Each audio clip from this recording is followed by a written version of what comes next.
Hey guys, it's Kim here with Fairily Fiber Fun. Thanks for joining me on a fleece skirting demonstration.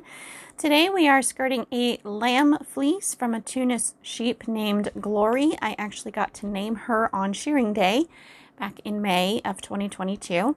She is a beautiful sheep and has gorgeous wool. Although I can tell there is a difference between adult fleeces and lamb fleeces. As I've been skirting, this one is drastically different from the adult ones. And that's just an interesting fact. So while I attempt to get this fleece laid out properly, I ended up turning the camera off and doing it off camera because this fleece was a mess. The sheep got up and tried to walk away in the middle of shearing, and so it's just impossible to get it organized, and I struggle with it for about 20 minutes trying to get it straightened up. And then I go through and pull out second cuts and stuff and just try my best to work with the mess that is this fleece. So before we get too far into this, I would like to give a warm welcome to new viewers, and to returning viewers, welcome back. If you enjoyed today's video, please give it a thumbs up, and if you haven't already, please do hit that subscribe button and don't forget the notification bell so you don't miss new videos as they come out. Putting out a large variety of fiber arts videos, so you never know what's going to come out next. Also, I am filming way in advance for most videos, and so if you hear the same questions on 3 videos in a row, it's because I had filmed and edited all of them way before they even came out, and so I didn't have the answers to the first one until well after the 4th one or the 5th one was uploaded. Anyways, skirting a fleece means that you lay it out and you take off all the parts along the edge that are no good. They either have any tender spots that the fleece is actually breaking, or weak tips that are really bad. Right now I am removing britch wool and sticking it in the bag that the fleece was stored in originally, and because that will go into something else. So I am skirting for sale, for a live sale on the Wool and Fiber Arts group in Facebook. That is scheduled for, I believe, August 28th. I go live at noon on the in the group, on my page and the Wool and Fiber Arts business page. Anyways, it is a Saturday. I will put all the information down here in the bottom of the screen. But so I am actually skirting more heavily than I would if I was just putting this in to the shop. And what you see me doing is right here is I'm sticking second cuts in my pocket because I'm saving the second cuts. They will be used as stuffing or for dryer balls later. So I keep stuffing them in my pocket because I was talking while filming this, so I was tethered via the microphone, and so I couldn't just walk around the table and put the second cuts with the others from all the other fleeces I've been skirting. Anyways, pockets come in handy, and I'm a weird one to not mind raw wool in my pockets. They'll wash, you know, they'll go through the laundry and get washed eventually. So anyways, here I'm checking different locks and checking for the strength. If there's a whole section that is badly matted, or if there's a poopy bit, or something just really nasty looking, it goes under the table or on the ground, and I will put that in a mulch bag later because that is going to be garden mulch. It's the only thing it's good for, in my opinion. Now, some of the stuff I throw on the ground is probably usable, but not worth the amount of effort and time I would have to spend to use it. So there's so much fleece. I mean, my house is bursting at the seams with raw wool, and the sheep are growing more as we speak. So I am not in a wool shortage. So I don't mind being a little aggressive in the skirting. With skirting, you'll also want to remove large clumps of veg matter. And in fact, with the neck wool or part of the back that has a lot of veg matter in it, veg matter can be anything from dead bugs to briars, sticks, hay, little bits of feed, grass, all those things is considered vegetable matter. So I'm going to remove the obvious portions. I'm pulling out chunks of hay, little sticks, things like that as I go, as I see them, a bug here and there. They're all dead bugs, no live ones, and except for the ones that fly in as I'm skirting, but I get those out too. And then second cuts get removed, and any part of the fleece that has so much veg matter in it that it would contaminate the rest of the fleece if processed together gets removed, and it goes also in the skirtings bag. Anyone who wants to buy the skirtings during the live sale will be able to do so for a significant discount. I am averaging for a 5-pound fleece, for a 5 to 6 pound fleece, I'm averaging 1 pound of skirting, which isn't that terribly bad considering most of that is britch wool.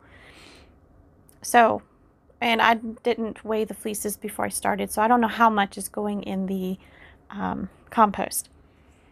What I just held up to the camera was some wool that got little yellow or orange flecks in it.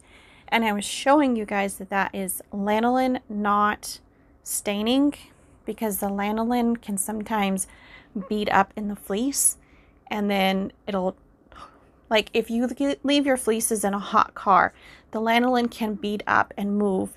It'll kind of melt, and then when it cools off, it'll harden kind of like candle wax, except that it's not that hard. And so it doesn't look good, and it makes the fleece look kind of more orange. That will all wash out when you scour without any problems whatsoever, and your fleece will end up, for this particular Tunis fleece, will end up very creamy colored. It's not orange, it's not brown. So some of the coloration that you see here on camera is dirt, and some of it is lanolin. And there's all that will come out. So you're not going to end up with a pristine white.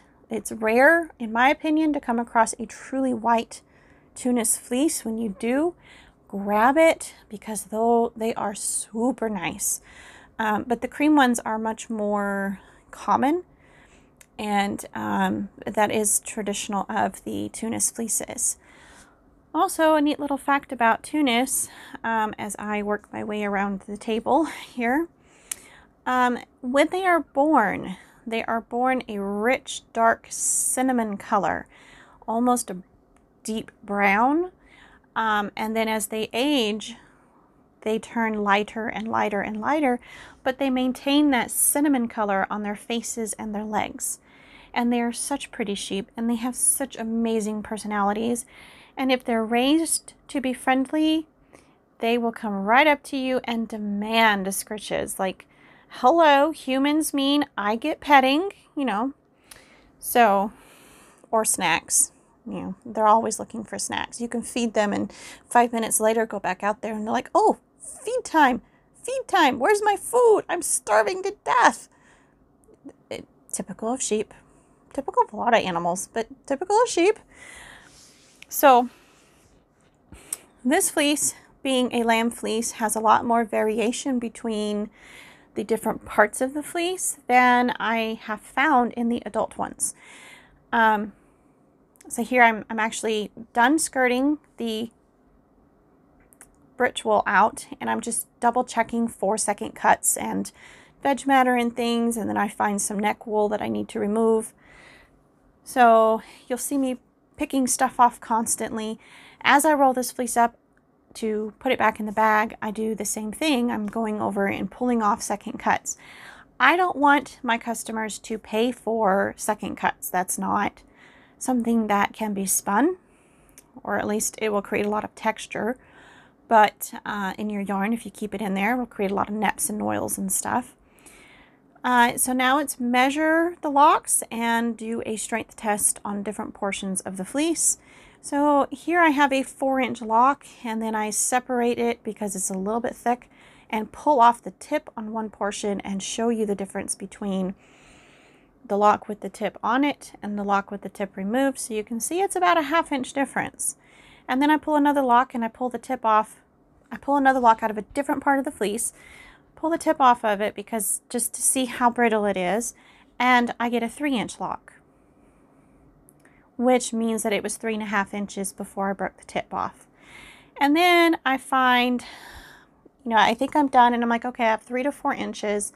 And then I find some portion of the fleece where there was a lot of second cuts, and that's actually 2 inches, and that's right here. So this fleece has a variation in lock length or staple length from 2 to 4 inches, which is quite a large variation, but the majority is 3 to 4 inches. And once all the tips are removed, it's probably 3 to 3.5, which is nowhere near as bad. It's all very consistent. And once I started comparing the individual locks, I realized that they're not that different texture-wise and crimp-wise throughout the fleece, which is really great. So then, major necessary part of skirting a fleece is the records. So I write down all of my notes about the condition of the fibers, how heavily skirted it is, how high the veg matter content is, and on this fleece I call it moderate, although the veg matter is pretty light on these fleeces. And I put the staple length, and then after I weigh it, I will add that information in as well. And then because I still have to put these in the shop, I put the same information on a piece of paper, and then I staple all the lock samples to the back of the card so that people can see at a glance the variation in the fleece. And that's very, very important to me. And then of course I get photographs of the entire fleece. I get 1 or 2 of the whole fleece, and then I get a few close-ups showing veg matter and discolorations and tips in different parts of the fleece. And I show the locks I have on the card, either on or off the card, depending on when I take the photos, with a ruler. So you can see the actual length of the locks. The ruler's right there showing proof. And then I show the front of the card on the fleece, and that's actually for my benefit because that tells me that's the end of that fleece. So when I get to that photo, I know that's the end of that fleece. And when I skirt a lot of fleeces back to back and I take photos of each one, I know that from the front of the card to the front of the card is a separate fleece. So fleece number 1 ends at the front of a card and begins before the next card, if that makes any sense. So after everything is packaged up in its bags, then I weigh it and I write down the weight. And this is actually easier to do if I just hold the weight and the scale in my hand and hang the bag off of it. So I think that's what I'm going to do from here on out, because I have my tent really high, and where I've got the weight hanging, I can barely reach it. So I'll hold it in my hand from here on out. And then as I get ready to tie up the bags and put them away, I remember it's time to put the tags back in them. So the main fleece in the big bag gets the new card that I made, and the skirtings bag, the little small bag, gets the original card that I made at shearing time with a little note on it stating the weight and all that. So I won't do a whole lot with this during the live sale, the skirtings bag. I will just mention there's X amount of skirtings and show off, just grab some of the wool and show it off, and then that'll be that. So that is skirting a fleece from beginning to end, and it takes about an hour to do one fleece. Longer if I have trouble getting it laid out like this one. I hope you enjoyed today's interesting episode, and I will see you in the next one. Bye, guys!